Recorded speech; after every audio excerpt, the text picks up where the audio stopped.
ተጠያቂው ፓስተሩ ነው። ፓስተሩ ነው መጠየቅ ያለበት። አዎ ለምን ይጠይቃል? እኔ የእግዚአብሔር ቃል እንደ እግዚአብሔር ቃል የተናገርኩት ቢልስ? አሁን ምንድነው መሰለህ ቴዶ፣ እኔ ኮመን የሆነ ነገር ነው መሰለህ። አም ኦርቶዶክስ አም ቴዎሎጂያን፣ ፓስተርንም ቄስንም መጠቀም ትችላለህ። አሁን ያመጣው ታሪክ በነገራችን ላይ የመንፈሳዊ ሰዎች ስላችሁ በመንፈሳዊ ዓለም ውስጥ ያሉትን በሙሉ ያካተለ። እሺ ቀጥል። በአጠቃላይ መንፈሳዊ ዓለም ላይ ያለውን ብለን ኮመን እናድርገው። ያው ባይ ዲፎልት የዚህን መልስ እናመጣለን ማለት ነው። ገብቶሃል አይደል?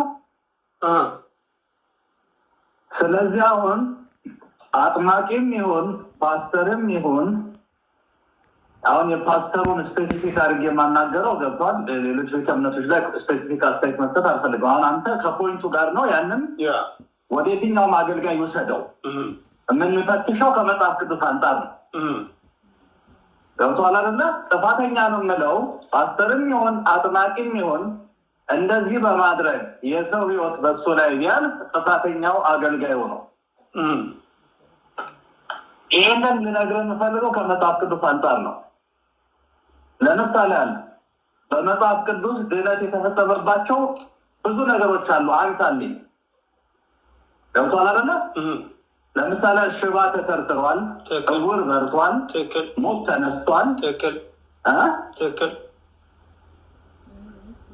እነዚህ ሁሉ ሲደረጉ ሰውየው መደረግ አለመደረጉ ኦልሬዲ ፕሩፍ ተደርጓል ጉዳዩ።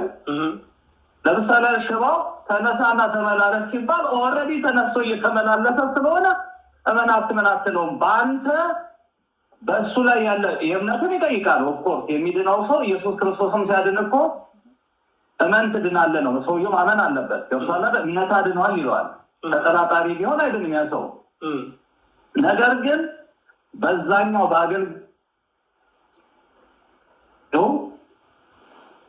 የሰውየውን እምነት ከጠየቀው በኋላ ፕሩፉ ምንድን ነው? ሰውየው መዳኑ ፕሩፍ ነው። ለምሳሌ መጽሐፍ ቅዱስ ላይ በኦርቶዶክስ አስተምሮ በጸበል ሰው ይድናል።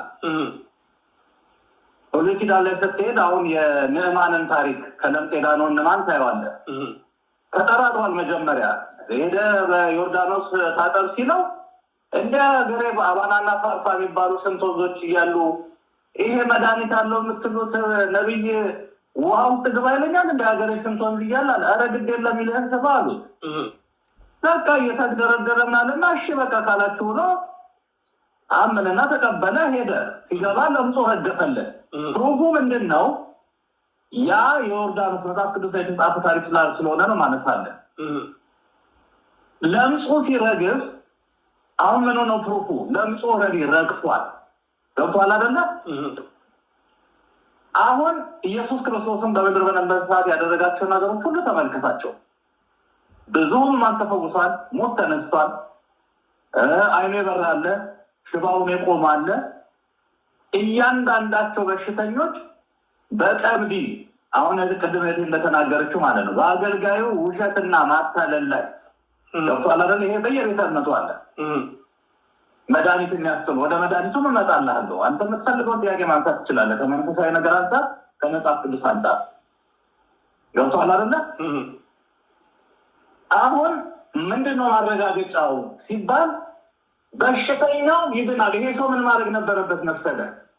ልጁም ይሄንን ነገር አልመጣለትም። በጣም በሚያሳዝን ሁኔታ ህይወቱ አለፈ እንጂ ማድረግ የነበረበት ዳንክ ብሎታል አይደለ? ድኛል ብሏል አይደለ? ሄዶ ሆስፒታል ቼክአፕ ያደርጋል። ሆስፒታል አሁን ችግር የሚሆንብን ምን መሰለህ? ይኸውልህ አሁን ችግር የሚሆንብን ምን መሰለህ? ለምሳሌ ሳይንስን በሃይማኖት ፕሩፍ አታደርግም አይደል? ሃይማኖትን በሳይንስ ፕሩፍ አታደርግም። ለምሳሌ የአንድ እግዚአብሔር ሰው እንደ እግዚአብሔር ቃል ተነሳና ተመላለስ ካለ ሳትጠራጠር ታምናለህ፣ ትድናለህ ይላል መጽሐፍ ቅዱስ። ሄደህ ዶክተር ጋር ቼክ ካደረግ ተጠራጥራል ማለት ነው። አይደለም። በዛ ፖይንት ኦፍ አይታየም ቴዶ። ያ 38 ዓመት ሙሉ ሽባ የነበረው ሰውዬ ኢየሱስ ክርስቶስ ተነሳና ተመላለስ ሄዶ ዶክተሮች ጋር ታይቷል። ሄሎ አይሰማም? ይሰማል። ደገመልኝ ጥያቄ። ያ አሁን ለምሳሌ ኢየሱስ ክርስቶስ የፈወሳቸው ሰዎች ስለ እምነታችሁ ነው ሲላር ሲፈውሳቸው የነበረው። እነዛ የተፈወሱ ሰዎች ኢየሱስ ክርስቶስ ከፈወሳቸው በኋላ ተጠራጥረው ሄደው የሕክምና ሰዎች ጋር ቼክ የተደረጉበት ቦታ አለ። አረጋግጠዋላ። አሁን እኮ ለምሳሌ አረጋግጠዋላ። ተነሳ ተመላልስ አለ። ተነሳ፣ አልጋውን ተሸከመ። ጭቃውን ተቀባ አይኑ ይበራል አለ። ጭቃውን ተቀባ አይኑ በራ። እዛው እኮ አልቋል። ገብቷል አይደለ? ይሄኛው ግን ለምሳሌ ያህል ሽባ ቢሆን ገብቷል አይደለ? እውር ቢሆን የሚታይ በሽታ ቢሆን ይሄኛውም እኮ ቤት ሄዶ ነው የሞተው። በደንብ ይታያል። አሁን ምንድነው መሰለህ? ይሄም ቤት ሄዶ እኮ ነው የሞተው።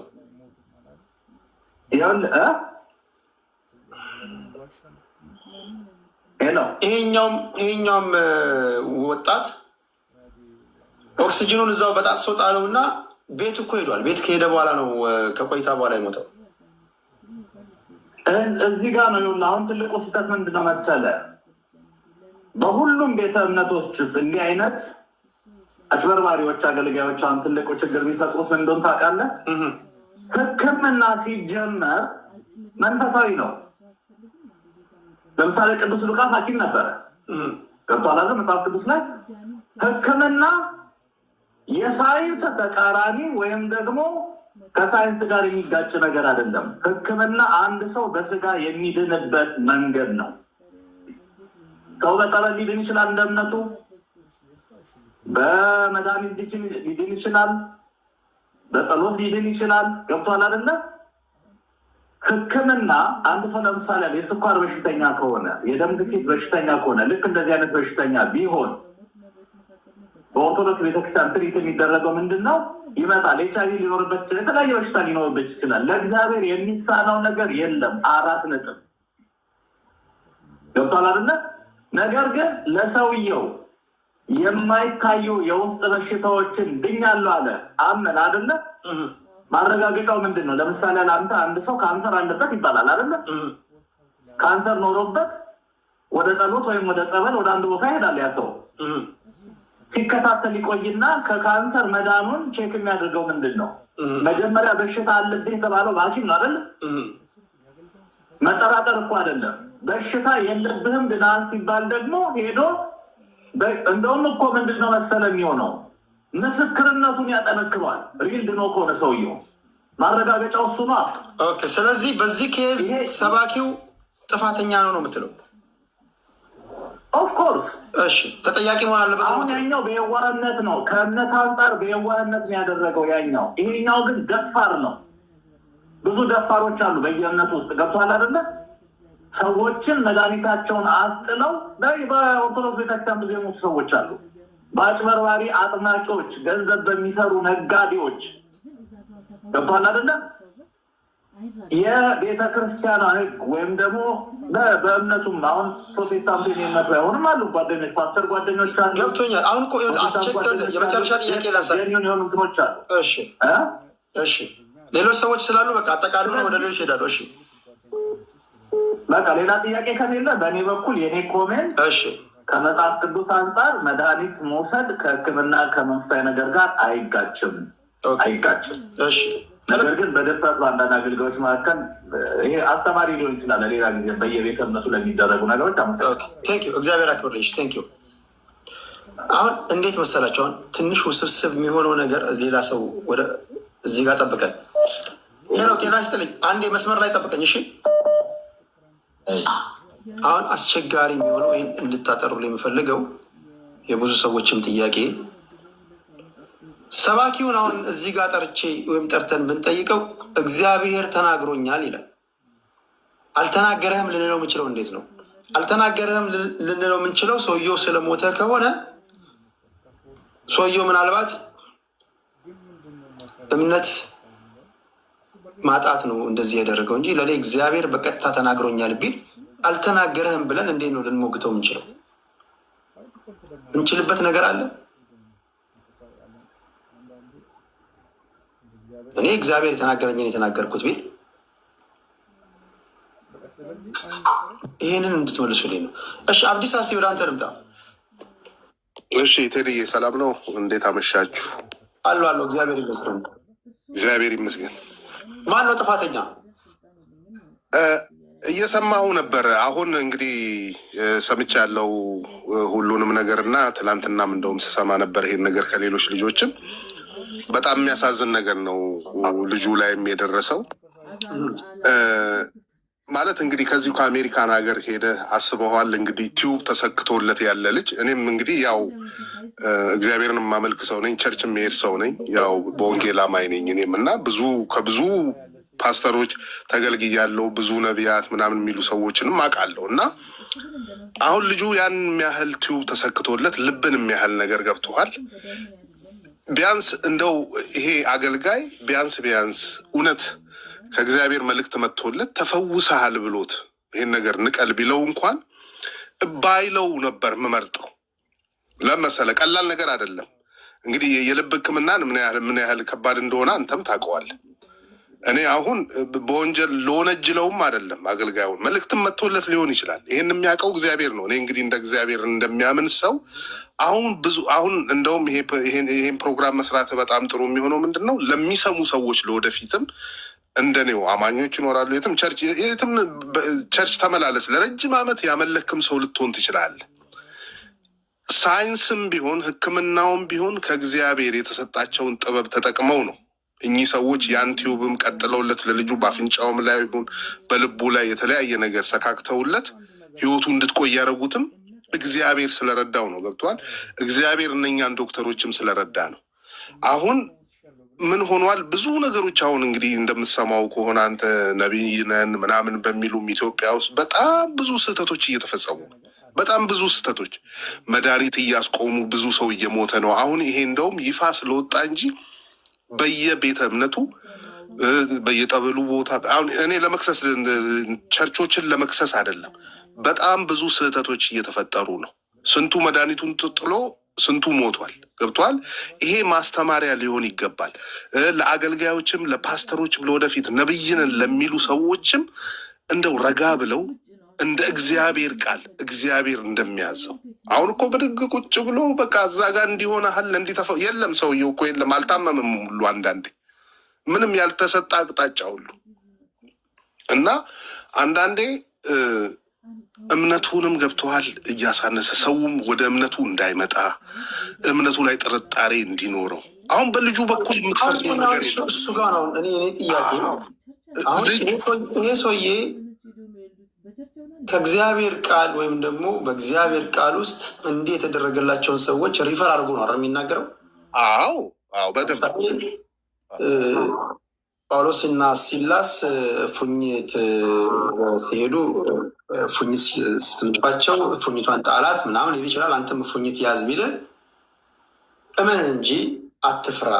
መርዝ ብትበላ ዋናው ከአንደበት የሚወጣው ነው እንጂ ጌታ በኢየሱስ ክርስቶስ ስም ብለህ ምንም እንኳን ብትበላ አይገልህም እያሉ ሁሉ ሲሰብኩ እንሰማለን። ልክ እንዲህ ያሉ ነገሮችን ከመጽሐፍ ቅዱስ ወይም ደግሞ የክርስትና እምነት ተከታዮች መተዳደሪያ ደንባችን ከሆነው ጠቅሰው ከተናገሩ ይህን ሰውዬ ፍርድ ቤት ብታቀርበው እኔ ይኸው ከመጽሐፍ ቅዱሳችን የወጣውን ቃል እንደ እግዚአብሔር ቃል ነው የተናገርኩት፣ ለእግዚአብሔር የሚሳነው ነገር አለ እያላችሁ ነው እንዴ ምናምን ብሎ መልሶ ቢጠይቅ ምን ብለህ ነው የምትመልሰው? ምን መልስማ አይኖርም እኮ። አሁን እኮ እኔ ለክሱም እኮ የማይመቻ አሁን እኔ እዚህ ጋር እከሌ ነው ጥፋተኛ እከሌ አይደለም ምናምን እንዳትል እኮ ትሄድ። አንተም አሁን ልጁም በስሜት ሄደ ገብተዋል። ባለቤቱ እንዳልከው ባለቤቱ ና እዛ ቸርች ትፈወሳለህ ብላው በቀናነት ይዛው ሄደች። ሄደ፣ ተሰበከ። የፈውስ ፕሮግራም ሰዓት ይደርሳል። ፓስተሩ ይሰብካል። በደንብ ካለ ጉጉት የተነሳ ለእግዚአብሔር ካለ ፍቅር የተነሳ አሜን ብለህ ነው የምትቀበለው። አንተ ላይ ተፈውሳል፣ እግዚአብሔር ፈውሰዋል ሲል ስትሰቃይበት የነበረው በሽታ የለቀቀ ያህል ሊሰማ ይችላል በሰዓቱ በስሜትም ገብተዋል። በቃ እንደው በመንፈስ ከባዱ ነገር እሱ ነው። በመንፈስም ሆነ ከተፈወስ አንዳንዴ ክብሩን ራሱ ሰባኪ ይወስዳል። ከሞትክ አንተ ትወቀሳለህ። ምክንያቱም እምነት ማጣት ነው ምናምን ትባል ትችላለህ። ያምን የተጠመቀ አንተ በሰዓቱ እኮ ካለው ሙቀት አኳያ ከቆይታ አኳያ ልብህ ደስ ይለዋል። የእግዚአብሔርን ነገር ስትሰበክ ነው የቆየው። ይሞቅሃል፣ ስሜት ይሰማሃል። እውነትም እግዚአብሔር ፈውሶኛል ብለህ ነው የምትቀበለው። በማናችንም የምናደርገው ነገር ነው። እኔም የሆን ነገር ብባል እንደው መድኃኒት ላላቆም እንችላለሁ፣ የምከታተለው መድኃኒት የለኝም። ግን አንዳንድ እግዚአብሔርን ከማመንህና ከቀናነት የተነሳ እንደዚህ አይነት ነገር ሲነገረህ አሜን ብለህ ነው የምትቀበለው። እምነት ደግሞ ገባ፣ ሃይማኖት ደግሞ በእምነት ነው፣ መዳንም በእምነት ነው። ገብተዋል። የስናፍጭ ያህል እምነት ቢኖራችሁ ነው የሚለው አይደል እንዴ ቃሉ። ይህን ተራራ ተነቅለህ ሂድ ብትለው ማድረግ ትችላለህ፣ ውሃ ላይ እስከመሄድ ድረስ አይደል እንዴ ክርስቶስ ሲያስተምር የነበረው። እምነት ቢኖራችሁ ብሎ እዛ ጋ የተናገረው እምነቱ ካለ ትድናለህ። እውነት ነው። ግን እኔ ብዙ ቦታ እኔ ከዚህ በፊት አሁን ኦርቶዶክስ ቸርችን ምናምን ጠበል ቦታዎች ብዙ ቦታ ሄጃለሁ። እኔ ጓደኞቼን ይዤ ምናምን ብዙ የምታየው ነገር አለ። መድኃኒቱን የሚሰቅል አለ፣ እውነትም የሚፈወስ አለ። በፕሮቴስታንትም እኮ የሚድን የለም ለማለት ፈልገን እኮ አይደለም፣ ይዳናል። እኔ ብዙ ሰዎች ሲፈወሱ አይቻለሁ። በዘመዶቼ ከካንሰር የተፈወሰ ሰው አውቃለሁ፣ ኪሞ ሁሉ ሳይወስዱ በጸሎት ምናምን የተፈወሱ ሰዎች አውቃለሁ። ኦርቶዶክስ ቸርችን በጠበል አይድንም ማለት አልችልም። ብዙ የዳኑ ሰዎችንም እናውቃለን። ግን እንደዚህ አይነት ከባድ ኢሹ ሲኖርብህ አሁን ይሄ የቱቦ ነገር ይሄ ከበድበድ ያለ ነገር ያለህበት የሕክምና ሁኔታ ከበድበድ ሲል የእግዚአብሔርንም እያዳመጥ እግዚአብሔር አባት ሆይ በዚህ መድኃኒት ውስጥ አንተ ስራ ማለት ትችላለህ። አሁን እያልከኝ ያለው ከባባድ የሆኑ ነገሮችን ብዙ መዳፈር የለብንም። ለቀላል ህመሞች ነው ሰባኪዎችንም ጸበልንም መሞከር ያለብን ነው እያልክ ያለ አይደለም ቴዲ፣ አይደለም እንደዛ ማለት ሳይሆን ሁሉንም ትቀበላለህ። ግን እንደዚህ አስበዋል። የልብ ጉዳይ ሆኖ ቲዩብ ተቀጥሎልህ ያለው ሰውዬ በአንዴ መንጭቀህ ይሄን ነገር ነቅለህ ሌላ አደጋ ውስጥ ከመግባት በፊት ይሁን በዚሁ መሀል እዛው ቲዩቡ እንዳለ እግዚአብሔር አባቴ ወይ ብለህ መጸለዩ ለእኔ እሱ ነው የሚሻ እኔ ልቀልድ ፈልጌ አይደለም ቴዲ። ገብቶኛል አብዲሳ። እሺ ራፓፕ አድርገውና ወደ ስልክ ላይ ወዳሉ አድማጭ ሄዳለሁ። አይ በቃ እኔ ልልህ የምፈልገው እግዚአብሔር በመድኃኒት ውስጥም ይሰራል። እግዚአብሔር ይኸውልህ ዶክተሮችን አዞልን ዶክተሮች የሚሰጡንንም ትሪትመንት በአግባቡ እየጸለይን መድኃኒታችንን መውሰድ እንችላለን። አይጋጭም ለማለት ነው የምፈልገው። ገብተዋል። እግዚአብሔርም ይሰራል፣ እግዚአብሔርም ያድናል። ግን በመድኃኒቱም ላይ ደግሞ እነኚህ ለዶክተሮቹ ጥበብ ሰጥቶ የታዘዘልህን መድኃኒትም በአግባቡ ከወሰድክ ትፈወሳለህ ብዬ ነው የማስበው። እግዚአብሔር የማዳኑን ጉዳይ እኔም ለሰከንድ አልጠራጠርም። ቲዩብ ግን ዶክተር ሰክቶልኝ እኔ ነብይ ነኝ ብሎ ንቀል ቢለኝ እኔ እንጃ። አሁን በተለይ ይህን ከሰማን በኋላ ከባድ ነው። ከባድ ነው። ቴንኪዩ ቴዲ። ቴንኪዩ አብዲሳ፣ ከልብ አመሰግናለሁ። ስልክ ላይ ያለ አድማጭ እንዴት ነህ? ምን ትላለህ? ቴዲ በጣም ነው አመሰግነው ስለአስገባኝ።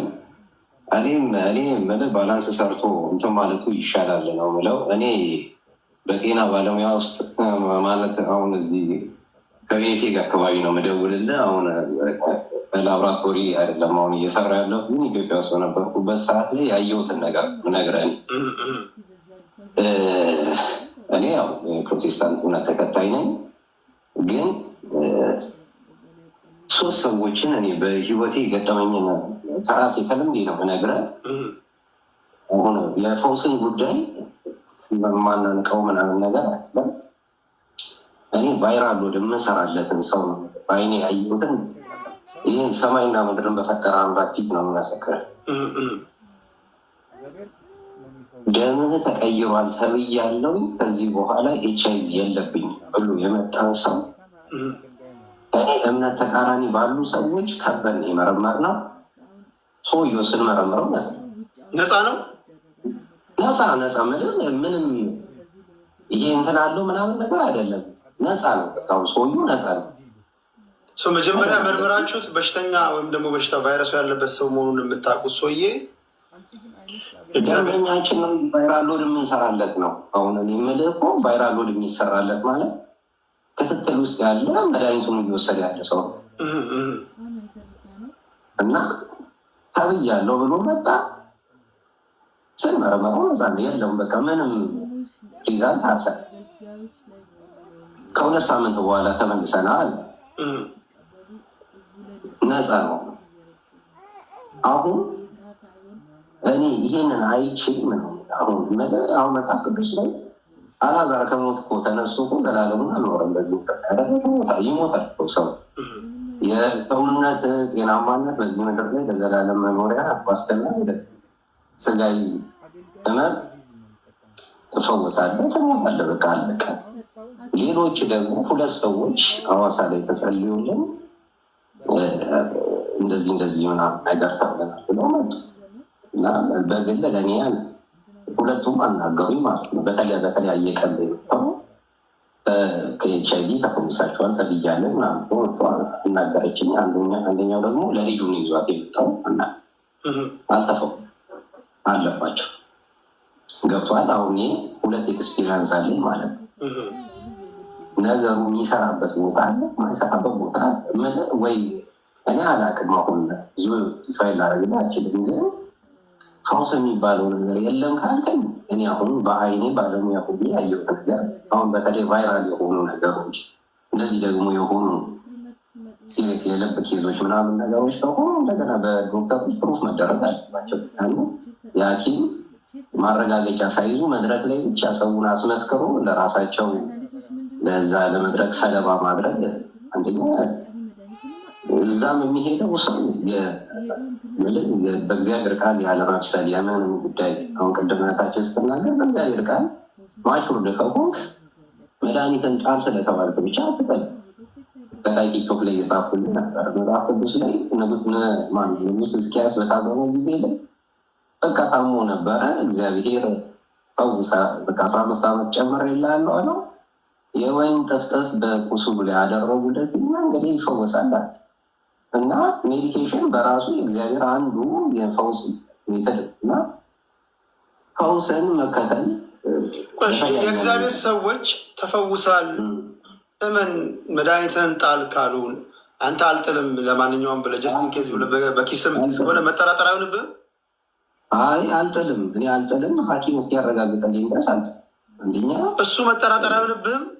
አሁን ካልዳንክ ስለተጠራጠርክ ነው ያዳንከው ቢሉስ? በፍጹም መጠራጠር አይደለም። በአይምሮ ምንም ይኸው አንድ ነገር ልንገርህ፣ ሄደህ ፕሩፍ ጌታ ኢየሱስ ክርስቶስ እኮ 10ሩን ለምጻም ከፈወሰ በኋላ ሂዱና ለካህናት ራስን አሳዩ ገብቶሃል አይደለ? ለካህናት ሄደ ማለት ለዶክተር ሄደ አሳይ ነው። ከህዝቡ ጋር ከመቀላቀል ግን ከነቆዳ በሽታ ህዝቡ ማለት ትቀላቀል ሄደ ፕሩፍ ተደረግ ማለት ነው። ስለዚህ ማረጋገጫ አሁን ተፈውሳል ተብላለ ይገስ በቃ ሄደ ጭቃ ከዛ በኋላ አልዳንክም ከተባልክ ተመልሰ መተ ጌታ ኢየሱስ ክርስቶስ እኮ አንድ አይኑን በጭቃ በምራቁን ተፋረገው ከዛ በኋላ ሰውየውን ምን ይታያል? ሰዎች እንደዛ ሲንቀሳቀሱ ያለው እንደገና ድጋሚ የፈውስ ፕሮሰስ አለው። መጽሐፍ ቅዱስ ላይ አስተምሮቶች አሉ። ቤተክርስቲያን ውስጥ ምዕመኑ በጣም አሁን ዘመኑ የተካለበ ስለሆነ ገብቷል። ሰው አንድ የሆነ ቦታ ላይ እንትን ይላል፣ በካሜራ የሆነ ነገር ይለቀቃል። በቤተ እምነቱም ላይ ሰዎች ብዙ ጥርጣሬ እንዲኖራቸው እየተደረገ ነው። ውሸተኞች ግን የሉም ማለት አይደለም። እኔ አሁን ስለዚህ ሰውዬ ልናገረ ፈልጌ አይደለም። ግን አሁን ትክክለኞቹም አሉ፣ ሀሰተኞቹም አሉ። ይህ ደግሞ እሺ በቃ ቴዲ ቴንኪው እንዳላረዝም ከልብ አመሰግናለሁ። አድማጭ ለሌሎችም እድል መስጠት ስላለብኝ ነው። ቴንኪው እግዚአብሔር ያክብርልኝ። እሺ ቴንኪው። ኤፍዲ ኢትዮ አውቷችን ምን ትላለህ? እሰማለሁ ቴዲሻ ትሰማለህ።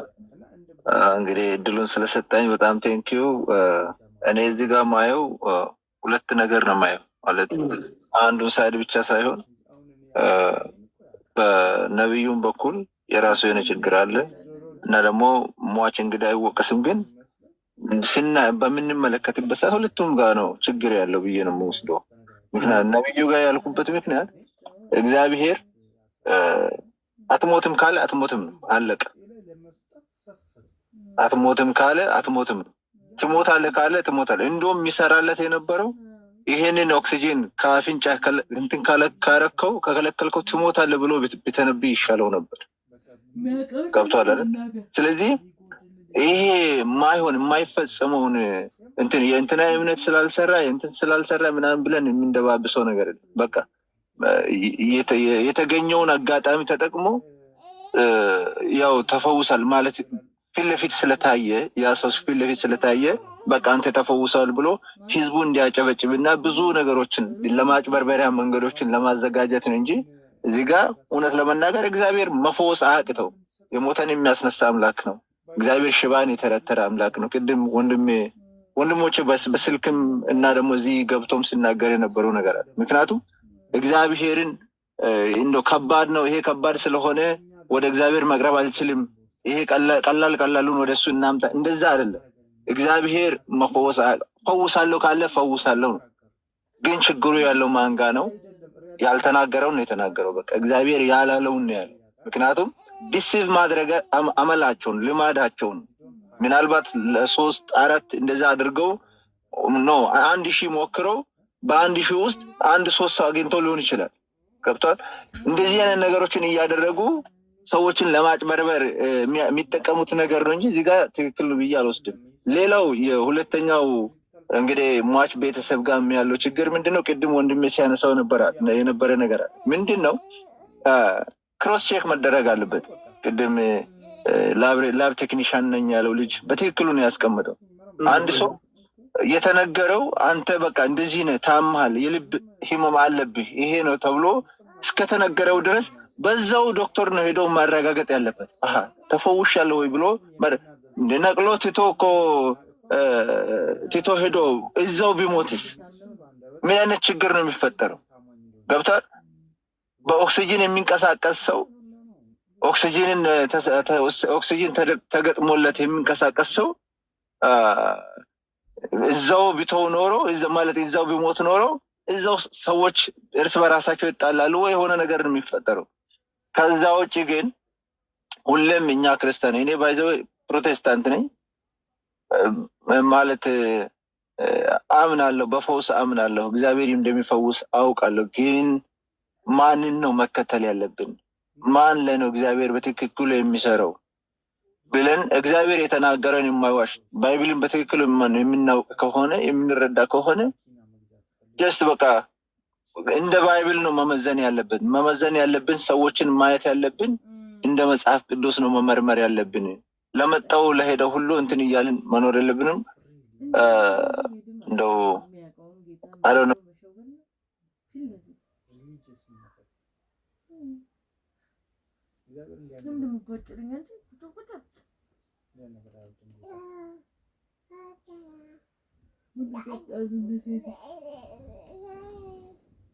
Damn.